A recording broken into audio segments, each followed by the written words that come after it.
পুরীর জগন্নাথ মন্দিরে মহাভোগ রান্না হচ্ছিল। তখন ভগবান জগন্নাথ এসে বললেন, আমার খুব খিদে পেয়েছে, তাড়াতাড়ি খাবার দাও। কিন্তু তখনও ভোগ রান্না শেষ হয়নি।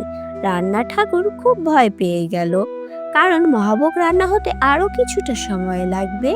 ভগবান বললেন, যতক্ষণ খাবার তৈরি হচ্ছে ততক্ষণ আমি পাশের গ্রামের আমার ভক্ত মাধবের বাড়িতে খাবার খাচ্ছি।